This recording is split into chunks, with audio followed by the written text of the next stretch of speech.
All right, if you're looking to add some serious heat to your tennis game, you are in the right place. Today, we're breaking down the flat serve, what I like to call the ultimate weapon for pure power and intimidation on the court. You ever watch the pros and just your jaw drops at the speed of their serves? You know, that explosive ace that's just a blur, over before the opponent can even move? Well, a huge part of that is the flat serve.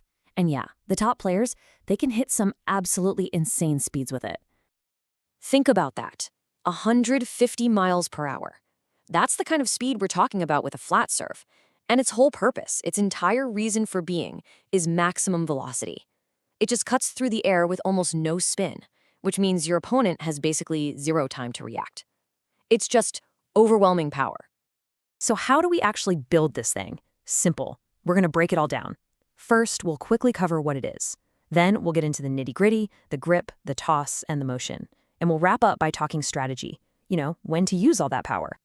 All right, Section 1, the ultimate weapon. Look, before we start grabbing rackets, we've got to be super clear on what a flat serve actually is and what it's trying to do.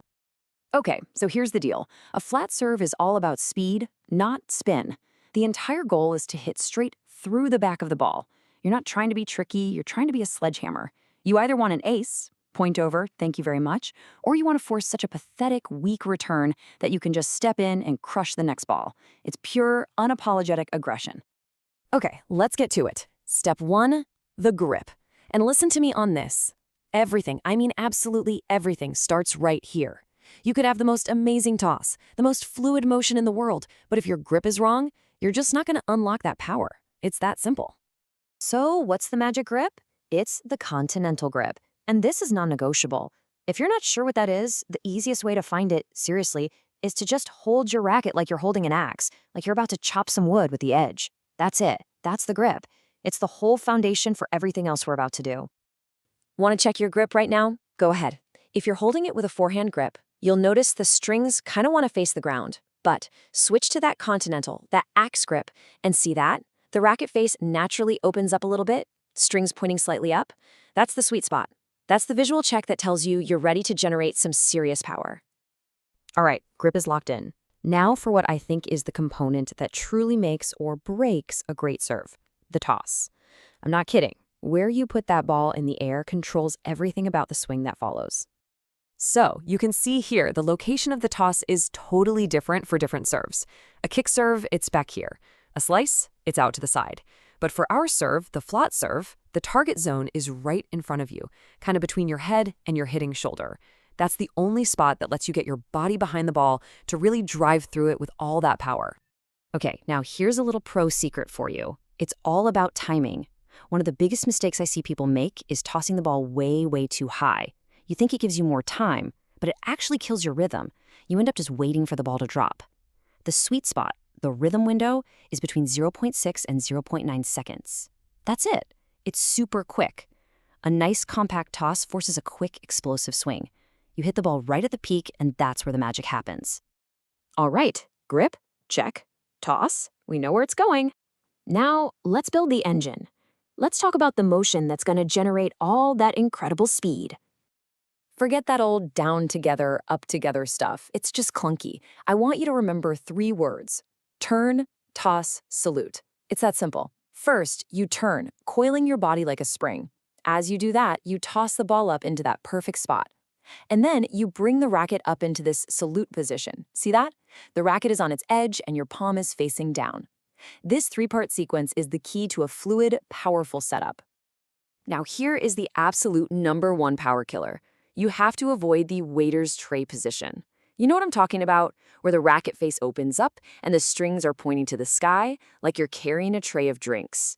If you do this, you can't get that powerful wrist snap and forearm rotation. You're just pushing the ball.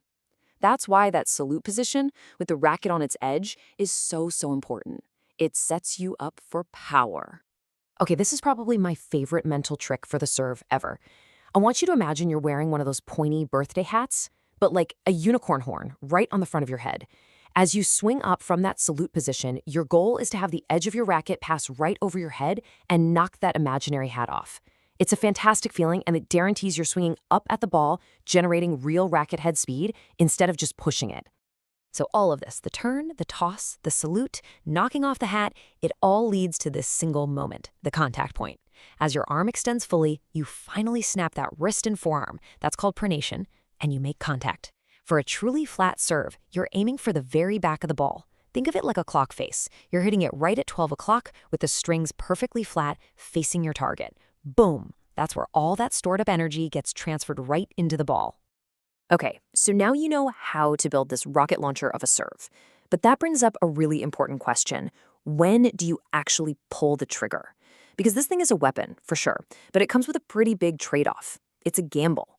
And the numbers, well, the numbers don't lie. Just take a look at the data from a top pro. That first serve, that's usually the flat one we're talking about, is coming in at an average of 189 kilometers per hour. Huge. But look what happens on the second serve.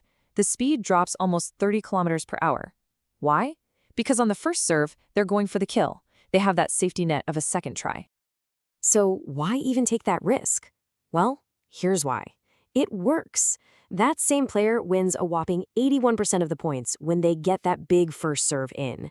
That number drops all the way to 66% on the second serve. That extra speed isn't just for show. It directly translates into winning more points. That's the high reward part of this gamble. But, and this is a big but, here's the other side of that coin. Let's look at consistency. You've got two of the greatest servers of all time here. And even they are only making about 75% of those massive first serves. But their second serves, they're getting those in well over 90% of the time. And that, right there, is the trade-off in a nutshell. The flat serve is a high-risk, high-reward weapon. It's awesome, but it's best saved for when you have a second chance. Okay, let's boil this all down. What do you absolutely have to remember?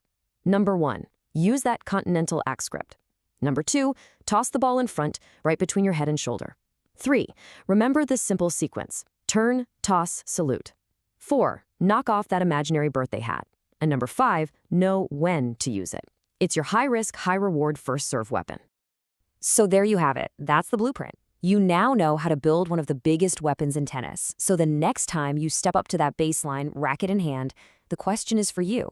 What are you going to choose? Are you going to unleash that raw power, or are you going to play it safe with precision? How you answer that? Well, that could change your entire game.